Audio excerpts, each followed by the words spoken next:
y'all, non-stop y'all, to the beat y'all, the body rock y'all, so let's rock y'all, non-stop y'all, to the beat y'all, the body rock y'all, so let's rock y'all. Lee Doherty, co-founder UK Sports Development, 29, Middlesbrough, England. Non-stop y'all, to the beat y'all, the body rock y'all, so let's rock y'all, non-stop y'all, to the beat y'all, the body rock y'all. UKSD to me is, well, it was initially a company that was formed to provide strength and conditioning of sports training for a cost-effective price to everyone on the Cape. Basically give everyone a shot at receiving like the best training out there. I think it's slowly morphed into a family-based fitness company, because we do everything from toddlers to seniors. Yeah, it's definitely something there for everyone. So let's rock y'all, non-stop y'all, to the beat y'all, the body rock y'all, so let's rock y'all, non-stop y'all, to the beat y'all, the body rock y'all. I think the number one problem within youth sports is the number one problem within sports in general has got to be money. I think now that it's so much of a business, people try and get a young athlete to only focus on that one sport, and not do anything that they can to keep them within that one sport, and that's only damaging to the kid or the athlete themselves, because then you get into sports specification, and that's how injuries are caused and burnout, and that's the last thing that I think anyone should be thinking about at such an early age.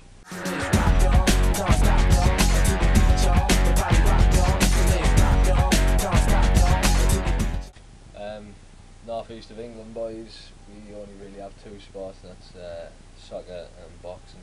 I mean, I love all sports in general, but soccer and boxing are definitely the two that I was raised on and that I love with all my heart.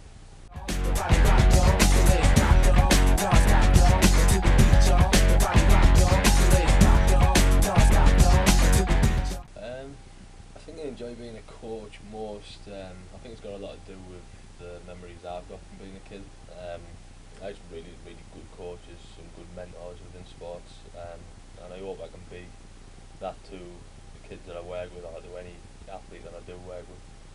I really enjoy coaching teams, because it's just awesome to see that when you get like a group of players, and you sort of have them for 1, 2, maybe longer, more years, and you become part of that team, and your ideas influence how they play, and hopefully the right ideas that you set down.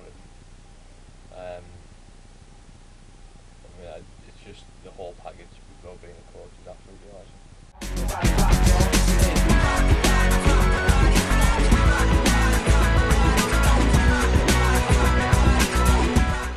Favorite coach of all time? There's only one man really, for me personally, and it's Sir Bobby Robson. Unfortunately, he died a couple of years back, lost his battle with cancer, but I think what he did for the game in general, soccer, within England and within the world, was just unbelievable. I'm sure will be fondly remembered for many years to come. Created other great managers, and created like some of the best players around.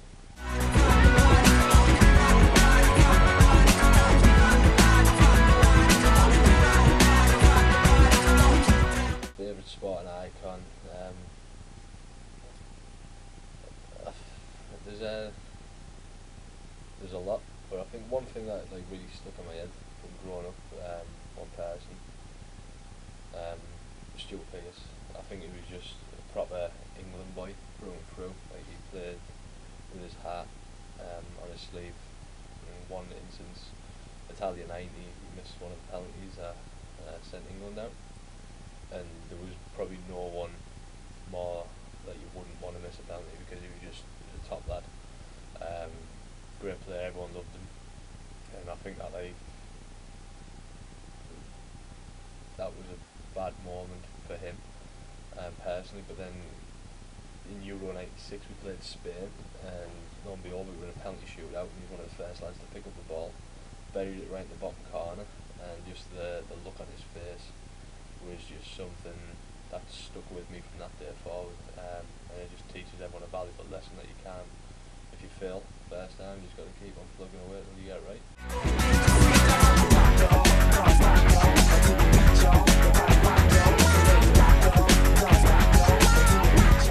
Worst sport memory, Italian Italy, hands down. Crashing out to, like I said, Stuart Pearce missed a penalty, Chris Waddle missed a penalty, and we went crashing out to the Germans in the semi-final. After we deserved to win the game, to be quite honest with you. That was the first recollection that I've ever had of me crying. The whole country was just devastated, and I just remember the feeling surrounding it. It was just a feeling, that's all. It was just horrible, horrible memory.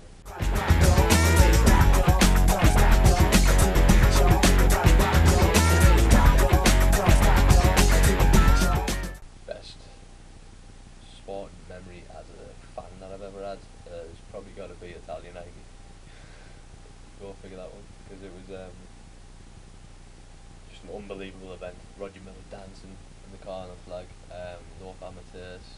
I remember him like really strong for the Germans. We had Paul Gascoigne, Hitler, Scalacci, just the whole order surrounding that. That was probably, well, easily the best World Cup I've ever been part of, and I think we'll find it hard to be surrounded by a World Cup like that again.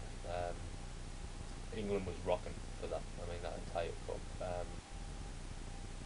It was just a great experience, bittersweet experience. On a personal note, best experience I ever had was probably boxing in Denver a couple of years ago. Easily the hardest I've ever trained for a fight.